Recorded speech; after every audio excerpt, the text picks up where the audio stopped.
मैं start. Yeah, you can start.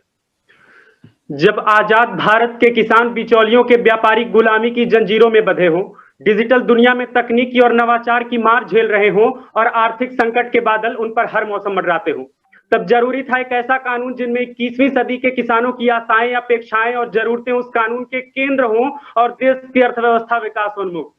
नमस्कार, मैं गौरव ओझा उपस्थित हूं आपके समक्ष फार्म बिल 2020 के पक्ष में अपनी बात प्रस्तुत करने हेतु। महोदय, जब सिगरेट, शराब और तंबाकू बनाने वाला करोड़पति हो और अन्न उपजाने वाला किसान सबसे गरीब, तो जरूरी था कॉन्ट्रैक्ट फार्मिंग के जरिए उपभोक्ता और किसान के बीच इस अंतर को समझ उसके उपज का उचित मूल्य देने का।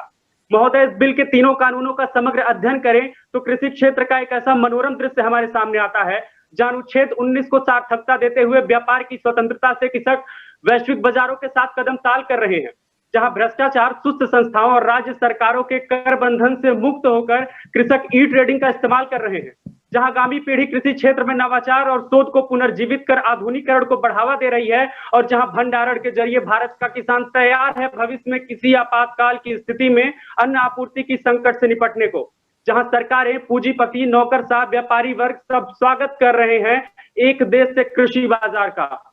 किसानों की दुगनी आय से लेकर भयमुक्त व्यवसाय तक, सतत विकास से लेकर आत्मनिर्भरता के विश्वास तक, उनके उपज के उचित मूल्य का, प्रशासन से मिलती न्याय का, भूख मिटाती मिट्टी का, जीवनदायिनी नदियों का और अपने महत्वता के लिए लड़ते उस पेट का, प्रतिस्पर्धा का, सम्मान का, विज्ञान का, नवाचार का और अपने अस्तित्व को तराशते लघु किसानों के भाग्योदय का सबका समावेश है इस कानून में।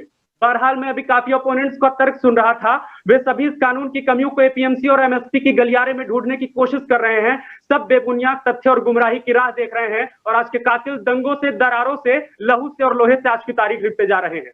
महोदय, इस कानून का पक्ष लेते हुए मैं विपक्ष की हर तनकीद भी सुन लूंगा और हो न हो यह संवाद भी हार जाऊंगा, मगर यदि हम मासूम किसानों की गुमराही पर चुप्पी साध लिए और अपने स्वार्थ और स्वस्ति राजनीति को जीतने के चक्कर में इस देश की एकता, अखंडता और संप्रभुता की अक्षुण्णता हार गए, तो सभापति महोदय मेरा सम्मान करा उठेगा। मैं कृषि प्रधान देश का बेटा हूं, एक आजाद देश का आजाद नागरिक हूं, यह हार मुझे कतई बर्दाश्त नहीं होगी। धन्यवाद। धन्यवाद गौरव। चिराग, क्या आप तैयार हैं? जी बिल्कुल। शुरू कीजिए। मेरी आवाज आ रही है सही से? आप शुरू करें। धन्यवाद। तो पिछले कुछ वक्त में हमारे देश में कृषि व्यवस्था और किसानों को लेकर जो विचार है उसमें बहुत बड़ा बदलाव आया है और उसी पर प्रकाश डालते हुए मैं दो पंक्तियां कहना चाहूंगा कि मरता है किसान तो मरने दो, मरता है किसान तो मरने दो, कोई अभिनेता थोड़ी है, उजड़ते हैं खेत खलिहान तो उजड़ने दो, किसी अभिनेत्री का मुंबई का मकान थोड़ी है, किसी अभिनेत्री के मुंबई का मकान थोड़ी है। नमस्कार, मैं चिराग झा कृषि कानून पर अपने विचार प्रस्तुत करने उपस्थित हूं। सबसे पहले मैं उस दावे का जिक्र करना चाहूंगा जिस दावे में सरकार कहती है कि इस नए कृषि कानून के आने से बिचौलिए खत्म हो जाएंगे, वही बिचौलिए जो दलाली खाते हैं। वहीं दूसरी तरफ इस कानून के दूसरे अध्याय में अनुबंध खेती यानी कॉन्ट्रैक्ट फार्मिंग और प्राइवेट मंडियों का जिक्र है। मैं एक आंकड़ा प्रस्तुत करना चाहूंगा इस मंच पर। संयुक्त राष्ट्र के आंकड़े बताते हैं कि भारत के 82% किसान छोटे किसान हैं, यानी वो 2 हेक्टेयर से भी कम की जमीन पर खेती करते हैं। क्या वो छोटा किसान उस बड़ी प्राइवेट कंपनी के साथ समझौता कर सकेगा बिना बिचौलिए के? यह असंभव है। बिचौलिए की जरूरत पड़ेगी ही पड़ेगी। और अगली बात कि जब बिचौलिए की जरूरत पड़ेगी तो फिर बिचौलिए कहां जाएंगे? बिचौलिए तो यही है। और अगर बिचौलियों की जरूरत नहीं पड़ती है, किसान खुद उस प्राइवेट कंपनी के साथ समझौता करता है, तो इस बात की प्रबल संभावना है कि वो प्राइवेट कंपनी जिनके पास बड़े माहिर न्यायिक सलाहकार होते हैं, वो समझौते के तले किसानों को दबा देंगे। और अगर भविष्य में किसानों के हक का हनन होता है तो क्या सरकार ने इस कानून में कोई ऐसा प्रावधान किया है जिससे किसानों के हक को बचाया जा सके, या फिर उस किसान को अदालतों के बाहर छोड़ दिया जाएगा तारीखों के धक्के खाने के लिए? ये तो हुई पहली बात। अब मैं आना चाहूंगा न्यूनतम समर्थन मूल्य की बात करने। पहले भी एमएसपी पर कोई कानून नहीं था और अभी इस कानून में एमएसपी का कोई जिक्र नहीं किया गया है, लेकिन यही तो समस्या है, यही समस्या है। साल 2015 में भारतीय खाद्य निगम ने एक रिपोर्ट तैयार की और वो रिपोर्ट के आंकड़े में प्रस्तुत करना चाहूंगा कि भारत के 94%, जी हां महोदय, 94% किसान ऐसे हैं जिन पर एमएसपी का लाभ पहुंचता ही नहीं है उन तक। और जिन 6% किसानों तक पहुंचता है वो पंजाब, हरियाणा और पश्चिमी उत्तर प्रदेश के हैं, और ये वही किसान है जो आज किसान कानून के लिए अपनी आवाज बुलंद कर रहे हैं आंदोलन करके। तो क्या सरकार का यह दायित्व नहीं बनता था कि एमएसपी को कानून में लाएं और उन 94% किसानों तक भी एमएसपी का फायदा सीधे तौर पर पहुंचाएं? माननीय प्रधानमंत्री कहते हैं कि एमएसपी थी, है और रहेगी, तो ये एक पंक्ति उस कानून में डालने में क्या आपत्ति थी आपको? किस बात का भय था कि उस एक पंक्ति को आपने कानून में नहीं डाला? वो डाल देते, सारी समस्या वहीं समाधान हो जाती। अगली बात मैं करना चाहूंगा इस कानून के तीसरे अध्याय की, जिसमें कहा गया है कि जमाखोरी को अब लीगलाइज किया गया है। मैं एक बात को ये कहना चाहूंगा कि जमाखोरी और स्टोरेज में अंतर है। स्टोरेज अलग चीज है, जमाखोरी अलग चीज है। जमाखोरी हरदम गलत नियत के साथ की जाती है और जमाखोरी के पीछे मकसद ही यही होता है कि बाजार में उस खाद्य पदार्थ की कीमतों में आग लगा दी जाए। नुकसान किसान पे होता है। जब किसान वही फसल अगले सत्र में बेचने जाता है तो प्राइवेट कंपनियां उसे कहती हैं कि ये फसल हमारे पास पहले से आपके पास है, हम अब आपको उतनी रकम नहीं दे सकते हैं। यही वो कमियां है। चिराग जी, आपका समय समाप्त होता है। जी धन्यवाद। क्या आप दोनों रिबटल के लिए तैयार हैं? सर आलोक सर, हमें 30 सेकंड का शायद समय दिया गया था, उस 30 सेकंड का मैं किसी और तरह से उपयोग करना चाहूंगा। जरूर जरूर सर, जरूर। सर मैं अपने साथी चिराग झा जी से ये कहना चाहूंगा कि देखिए, बिल के वो अलग बात है कि हम दो मुहानों पे खड़े हैं, एक तरफ आप हैं, एक तरफ हम हैं, लेकिन हमारा जो मुद्दा है वो राष्ट्र निर्माण का मुद्दा है, जहां किसानों की उन्नति ही हमारा मुद्दा होना चाहिए। तो बेहतर होगा आप कहें मैं सुनूं, मैं कहूं आप सुने। आपके प्रश्न आमंत्रित हैं। जी, तो मेरा सबसे पहला सवाल आपसे यह है, आपने एक चीज का जिक्र किया था, एक देश एक कृषि बाजार, ये आपने कहा और आप काफी खुश थे इसे बताते हुए। एक उदाहरण देना चाहूंगा, कृषि कानून के लागू होने के बाद की यह घटना है। हरियाणा के मुख्यमंत्री ये कहते हैं कि बाजरे के लिए, बाजरा जो किसान उपजाते हैं राजस्थान के, वो हरियाणा में आकर बेचते हैं अपना उपज, क्योंकि उन्हें यहाँ पे ज्यादा रकम मिलती है। एक तरफ आप कहते हैं कि किसान अब स्वतंत्र है, वो कहीं भी जाके बेच सकता है, और वहां पे एक राज्य का मुख्यमंत्री कहता है कि आप अपने फसल लाके हमारे राज्य में नहीं बेच सकते हैं। तो फिर, और वो मुख्यमंत्री उसी सरकार का है जो सरकार आज देश की सत्ता में बैठी हुई है, तो आप कैसे एक देश एक कृषि बाजार बनाएंगे? मुझे ये जरा समझा दें आप। महोदय, सबसे आपका प्रश्न बेहद ही खूबसूरत प्रश्न है, और सबसे पहले आपके प्रश्न पे कटाक्ष ना करते हुए मैं आपकी अल्पज्ञता की थोड़ी सी निंदा जरूर करना चाहूंगा। मेरे साथी महोदय, आप अनुज है मेरे, ये है भारतीय संविधान की प्रस्तावना।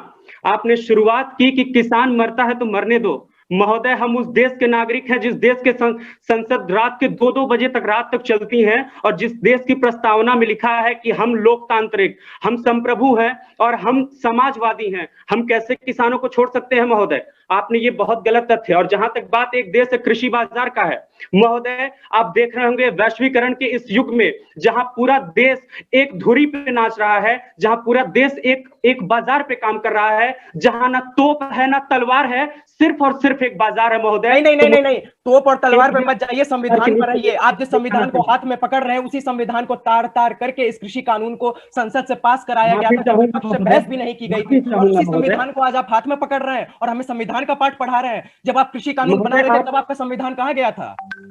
आप एक तर्क दीजिए जिस तर्क से इस कानून के द्वारा इस संसद भवन में, या फिर इस जो कॉन्स्टिट्यूशन है हमारा, इस कॉन्स्टिट्यूशन के कौन से पॉइंट को खारिज कर रहा है और कहां तार तार कर रहा महोदय? नहीं, जब एक मिनट, कोई भी कानून आता है तो उस पे ये बहुत चीज है, इस पे बहस होनी चाहिए। क्या इस कानून पे बहस हुई थी? क्या इस कानून पे बहस हुई थी? मेरा ये सवाल है, इस कानून पे बहस हुई थी या नहीं? इस कानून पे बहस हुई थी या नहीं? और तू इस मशीन का बच्चा है, मशीन नहीं। आप अपने आप को इस मशीन का पुर्जा नहीं, मशीन मान रहे हैं महोदय। बहस हुई थी या नहीं? इस कानून पे बहस हुई थी या नहीं? इसका जवाब दीजिए। बिल्कुल हुई थी महोदय। नहीं हुई थी। आप लोकसभा ही देखते हैं ना, आप प्रश्न चिन्ह खड़ा कर रहे हैं, इसका मतलब आप संसद को गलत ठहरा रहे हैं महोदय। और आप लोकतांत्रिक देश में रहते हैं और संसद के कॉन्स्टिट्यूशनैलिटी पे कैसे आप प्रश्न खड़ा कर सकते हैं? ये तो वही बात है महोदय कि जैसे आपातकाल के दौरान लोगों ने सुनना बंद कर दिया था और ये मान के बैठे थे कि ये जो पूरा मशीन है वो उस मशीन के पुर्जा नहीं, वो एक मशीन है।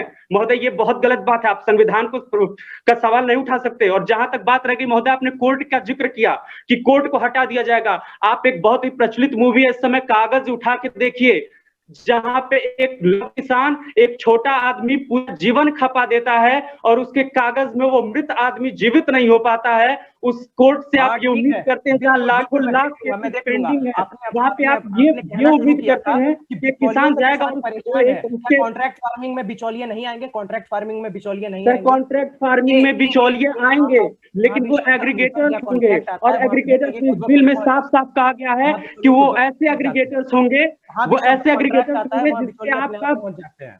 जिस पे आपका विश्वास है, जो आपके गांव का मुखिया है, जिस पे आप विश्वास करके कह सकते हैं, जिसका चेहरा देख के आपको ये लगता है कि हाँ ये आदमी है जो मेरा प्रतिनिधित्व कर सकता है, आप उसको एग्रीगेटर, आप चेहरा देख के पहचानते रहिए, वहां किसान परेशान हो तो हो, आप चेहरा देख के पहचानते रहिए। आपका कोई ताल्लुकात नहीं है, और एमएसपी में और एपीएमसी में पहचानो, वहां किसान परेशान हो रहे होने दो, आप चेहरा देख के पहचानो।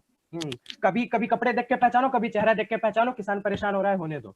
बहुत सही जी, बिल्कुल नहीं महोदय, बिल्कुल नहीं महोदय, हम कृषि प्रधान देश के नागरिक हैं। सस्ती राजनीति के लिए और किसान आंदोलन करते हैं तो उन्हें खालिस्तानी के लिए आप ऐसा बिल्कुल नहीं कह सकते महोदय।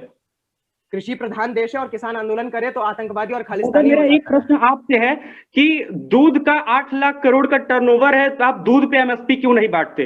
और एपीएमसी पे भी मैं साथ ही साथ कह सकता हूँ कि केरल में एपीएमसी नहीं, आप केरल में आपका बिहार क्यों नहीं किए? क्या केरला में किसान नहीं है? आप केरला के किसानों की बात क्यों नहीं करते हैं? आप केरला में एपीएमसी क्यों नहीं कहते? महोदय, मैं आपसे जवाब चाहूंगा, दूध का 8 लाख का टर्नओवर, आप दूध पे एमएसपी क्यों नहीं मांगते हैं? देश में क्योंकि यहाँ पे एपीएमसी की व्यवस्था नहीं है, यहाँ पे प्राइवेट मंडियां हैं और वहाँ पे किसानों के हक का किस तरह हनन होता है वो मैं बताता हूँ। मैं बिहार से हूँ सर। बिहार से है तब तो आपको बहुत अच्छे से समझना चाहिए एमएसपी की कमियों को।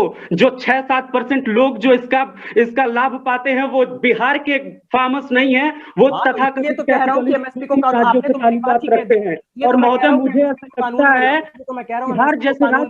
बिहार जैसे राज्य में जहाँ किसान का बेटा मिट्टी खा के अपना पेट भरता है और जहाँ किसान की पत्नी चिकित्सा के अभाव में अपना दम तोड़ देती है, महोदय मुझे ऐसा लगता है कि जरूरी है वैश्विक बाजारों के साथ कदम ताल कराने का। किसानों को भी फायदा महोदय, जरूरी है किसान के लिए वैश्विक बाजार का रास्ता खोलने का। आप मेरी ही बात कह रहे हैं कि एमएसपी को भी लाओ और उन 94% किसानों को भी एमएसपी का फायदा पहुंचाओ। बिल्कुल महोदय, ये मेरी सरकार भी कह रही है, स्वयं प्रधानमंत्री कह रहा है कि हम एमएसपी नहीं हटाने वाले हैं। कानून में क्यों नहीं लिखते कर रहे हैं महोदय। बिल्कुल ठीक है चिराग जी और गौरव जी, आप दोनों का रिबटल का समय समाप्त होता है यहाँ पर। ओके, सो अब मैं चाहूंगा चिराग आप अपना कंक्लूजन स्पीच दें। जी जरूर। तो समाप्त हुए मैं कुछ सुझाव लाना चाहता हूं, क्योंकि हमारे पूर्व प्रवक्ताओं ने भी अपनी कंक्लूजन स्पीच दी है, लेकिन उसमें समाधान की बात नहीं की, वो अपनी बातों को रटने लगे थे। तो मैं कुछ समाधान सुझाना चाहूंगा इस मंच पर।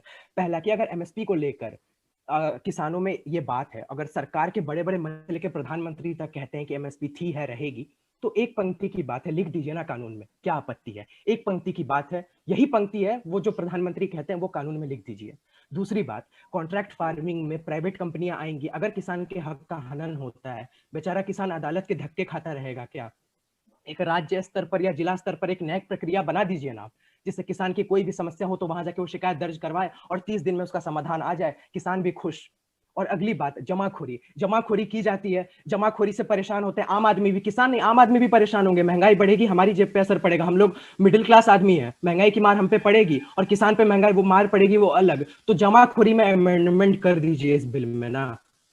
कोई भी कानून 100% सही या गलत नहीं है, अच्छी बातें बुरी बातें सब में है, तो ये जो 3-4 बुरी बातें हैं इस पर अमेंडमेंट कर दीजिए, कानून बहुत अच्छा बन जाएगा, तब कोई विरोध नहीं करेगा, मामूली सी बात है। और हाँ, जो आवाज खड़ा करता है उसको आप दबा देते हैं, तो उनके लिए मैं यही कहूंगा कि है जहन में खौफ मेरे मगर है कहीं उम्मीद भी, कि जो हर मुट्ठी में इनकलाब होगा वो हिंदुस्तान फिर एक बार होगा, वो हिंदुस्तान फिर एक बार होगा। धन्यवाद, जय हिंद जय। धन्यवाद चिराग, आपका समय समाप्त हुआ। गौरव जी, आप अपना कंक्लूजन स्पीच पेश करें। सभापति महोदय, हम माफी चाहूंगा। सभापति महोदय, हम उस लोकतांत्रिक परंपरा के वंशज हैं जहां इंदिरा गांधी जी सत्ता में होती हैं, देश की प्रधानमंत्री होती हैं, परंतु यूएनओ में कश्मीर पर भारत का पक्ष रखने के लिए विपक्ष के नेता पंडित अटल बिहारी वाजपेयी जी को नामित करती हैं। जहां एक ही दल से होने के बावजूद भी महाकवि दिनकर पंडित नेहरू का संसद में मुखरता से विरोध करते हैं और नेहरू जी उसे ससम्मान सहन करते हैं। उसी परंपरा को कायम रखते हुए प्रधानमंत्री जी ने 4 दिन पहले ही संसद में कहा है, यदि इस कानून में रत्ती भर भी दाग है महोदय और विपक्ष से अच्छे सुझाव आते हैं तो हम खुली बाहों से उनका स्वागत करेंगे। परंतु सभापति महोदय, मेरा ये मानना है कि एक जंग है जहां किसानों को आजादी मिल रही है और हम सबको इस जंग में शरीक होना चाहिए, जहां किसान गरीबी से मुक्त होकर समृद्धि से युक्त होगा, भ्रष्टाचार से मुक्त होकर पारदर्शिता से युक्त होगा, अन्याय से मुक्त होकर न्याय से युक्त होगा।